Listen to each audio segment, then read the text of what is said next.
Welcome to the ITSP Magazine Podcast Network, a modern, innovative multimedia platform, broadcasting ideas and connecting minds.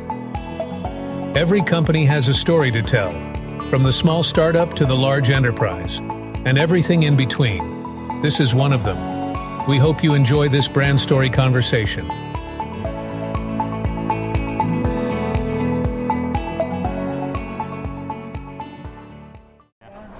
Right. Volume is good. Anytime, yes. Go for it. I know. It's really loud. Is it really loud? He's really loud. The Italian's really loud. Are you used to that with me? I am used to that. And, you've gone quieter. I know. The other side of the camera is talking, and getting louder and louder. I know he's getting. You could probably hear him on our mics all the way through. But here we are. We're recording. Don't mess with this, huh? There he is. Keep going. All right, I'm seeing what you're up to. So, Francesco, here we are, my friend. What was it? Last year we saw each other here. Yeah, we came about and we crossed paths here. I know. And now we're on the other side of the camera. I know. Exactly. So we're at Infosecurity Europe. You probably see the sign as Marco shifts it around here. And you have a cool spot inside, I do have to say. Yeah. You got a nice booth there, and the booth is busy, so you have some good conversations there. So we're going to get the origin story in Phoenix and all the cool stuff you're doing, the announcements you have already in place, some that are coming that I'm getting under embargo. You're going to hear about tomorrow when this comes out. But Francesco, it's always good to see you, man, and I'm glad to see you're doing well and all the fun stuff you're doing. But let's start with you first. Maybe a couple words about some of the stuff you've been up to in the past that led you up to today. Yeah, no, thank you, and it's always a pleasure to talk to you guys. It's been quite a while in the making, this and Phoenix and what we built, and I always pride myself to focus on helping engineering not burn out.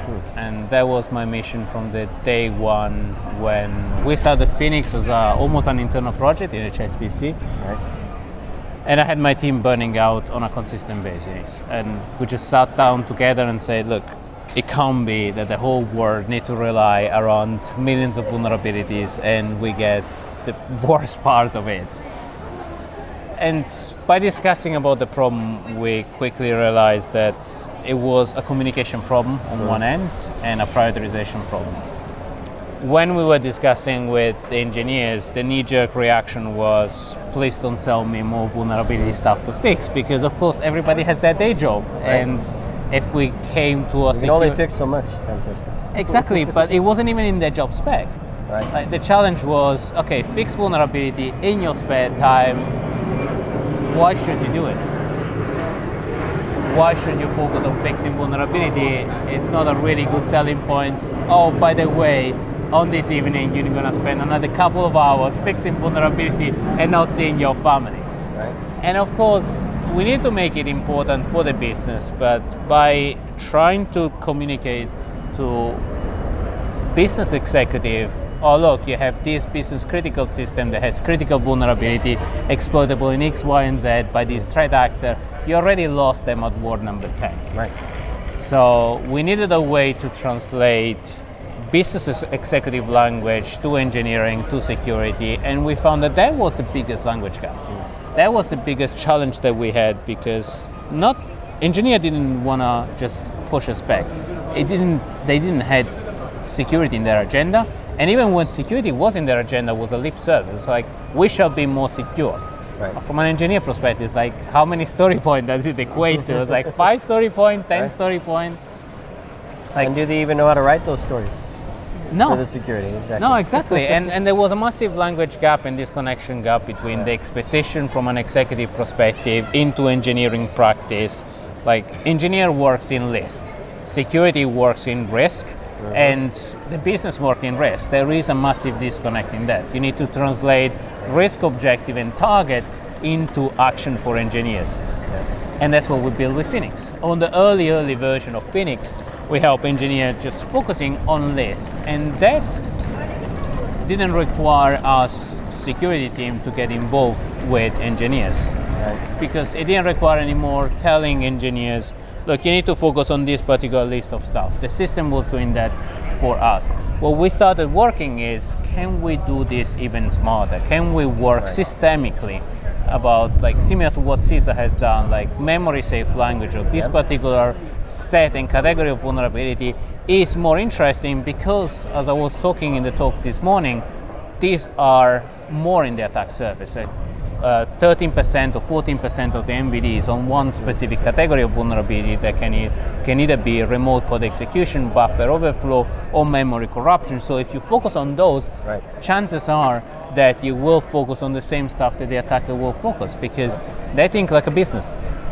They think like, I need to generate a piece of code that's going to attack the majority of the installation base, and that's usually is the known folks, Microsoft, Oracle, and so on.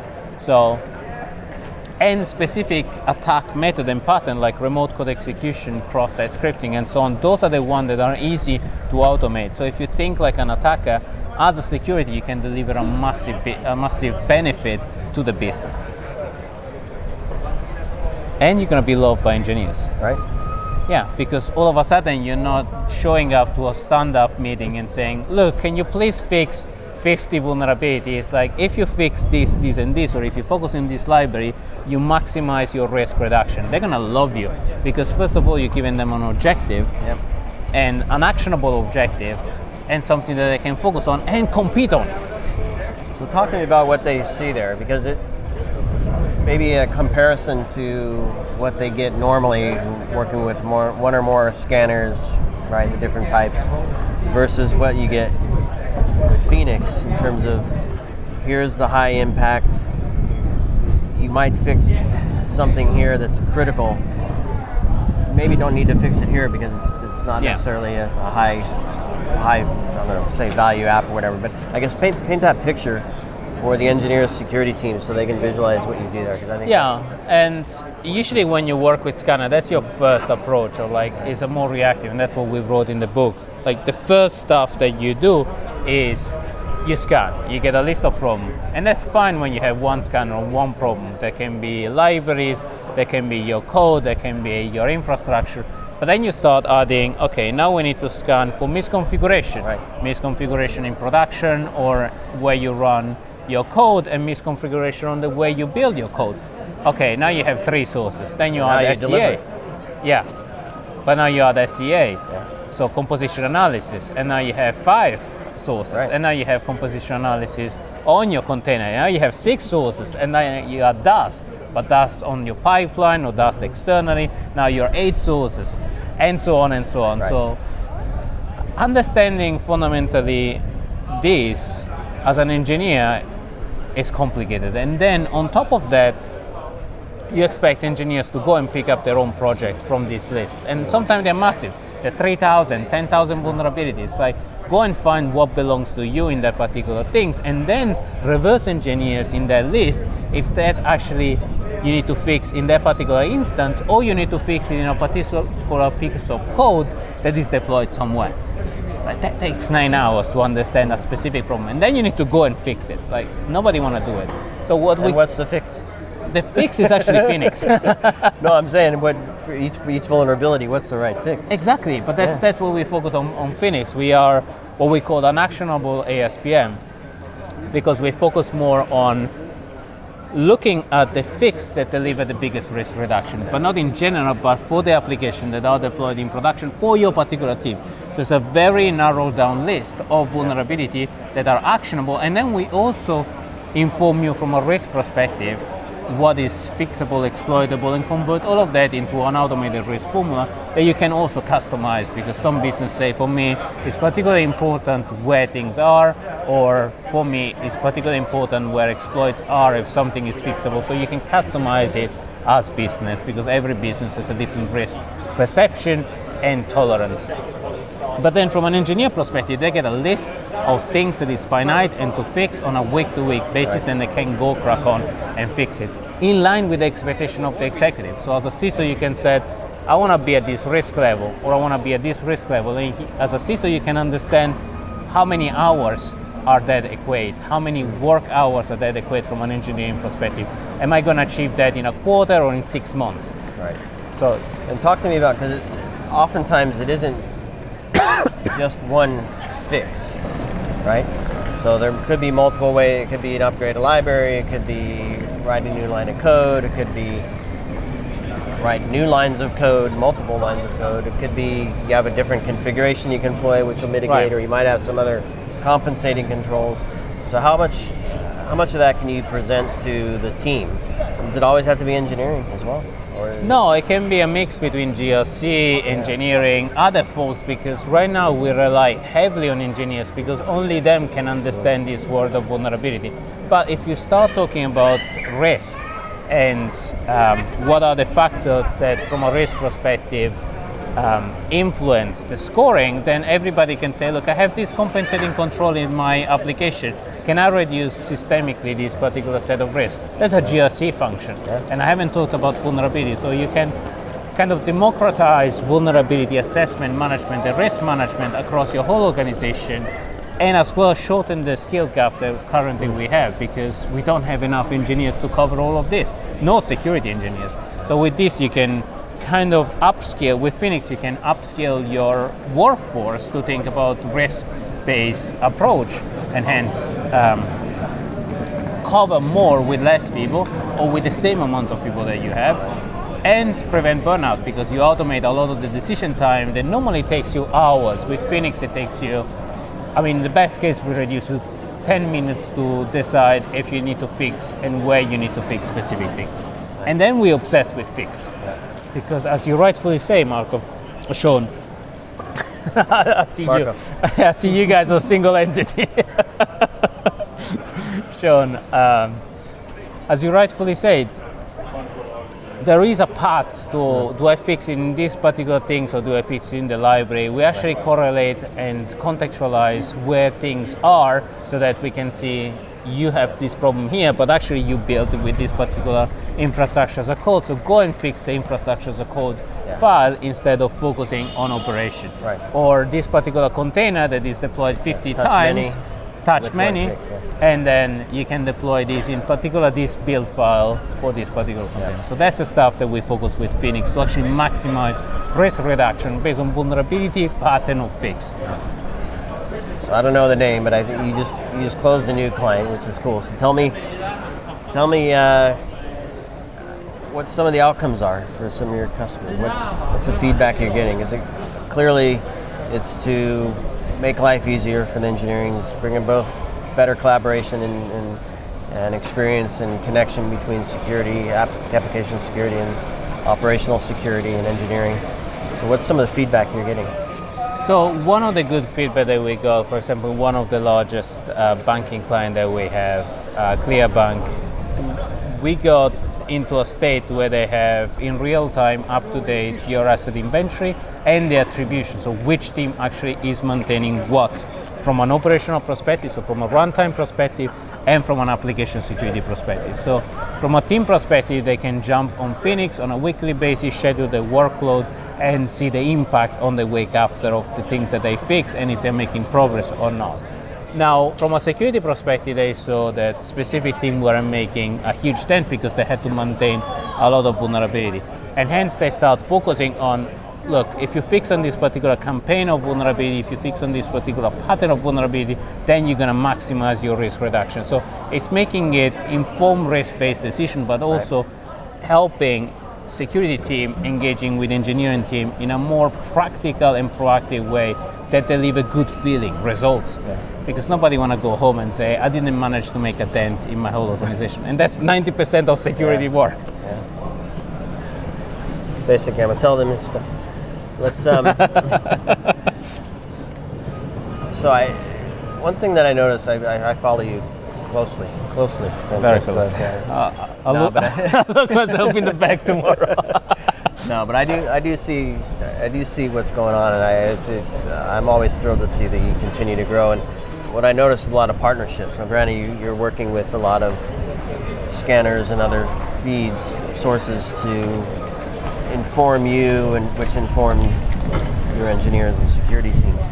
Talk to me about some of the partnerships you have. I think you just announced another one recently. Yeah, so this year we recognize that what we're really good at is troubleshooting, looking at the vulnerability source data. So we have 150,000 vulnerability findings that then we convert in 10,000 verified exploit. Now, if we want to take that to the next degree, because as a platform we rely heavily on weaponization, exploitation, and so on to actually inform our risk score, we wanted to offer our clients the next level of threat intelligence, because maybe you want to deploy a Yara rule, maybe you want to understand which threat actors is actually using particular vulnerability.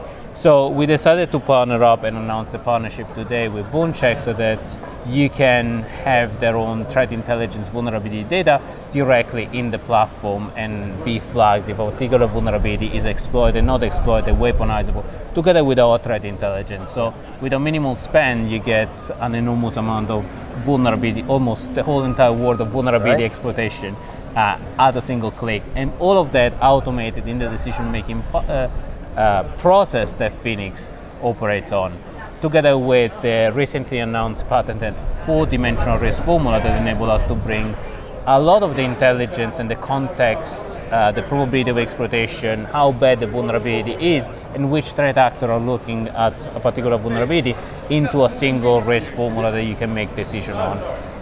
But also give you all of these factors. So one of the things that our clients love is the fact that we're transparent.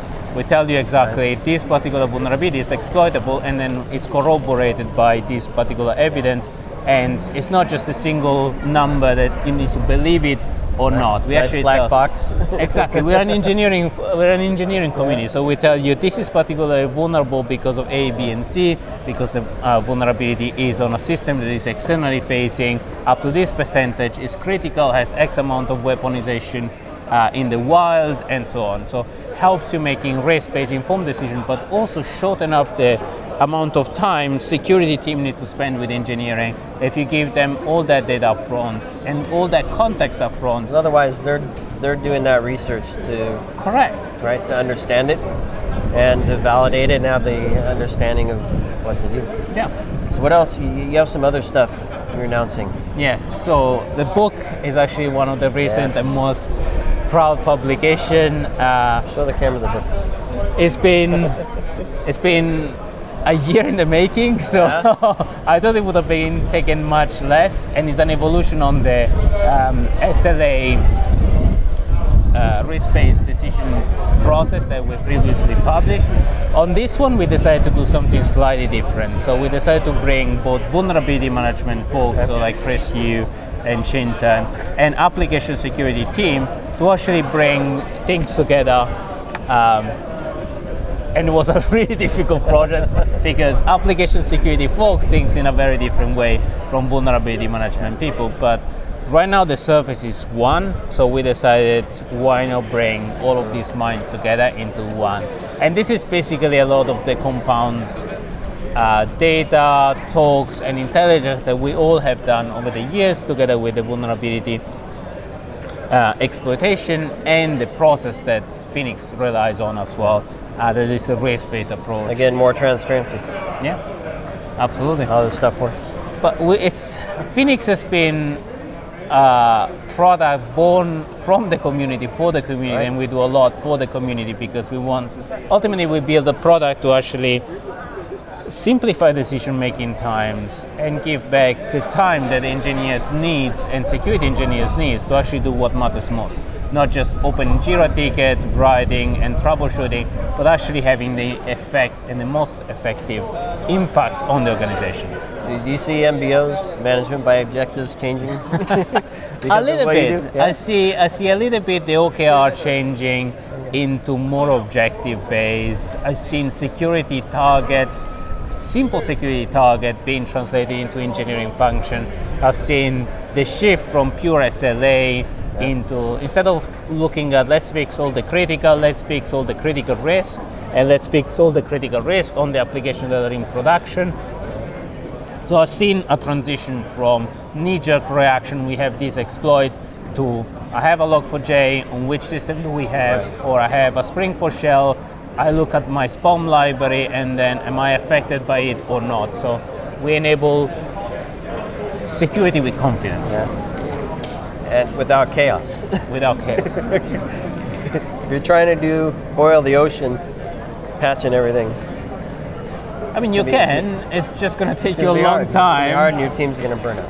And by the time you actually stop fixing, new things have popped out, and probably somebody have figured out that particular vulnerability that you haven't fixed because you focus you're on focusing fixing the on- back end of the cafeteria log4j, and they're gonna get in from that place. And then from a management perspective, they say we spend so much in vulnerability analysis, why can't we be secure? Because it's a matter of priority. All right. Well, you got to take action on what you find. Again, it's not just enough to find it, and you don't want to burn out in the process. And we don't have enough people even to burn them out. I know.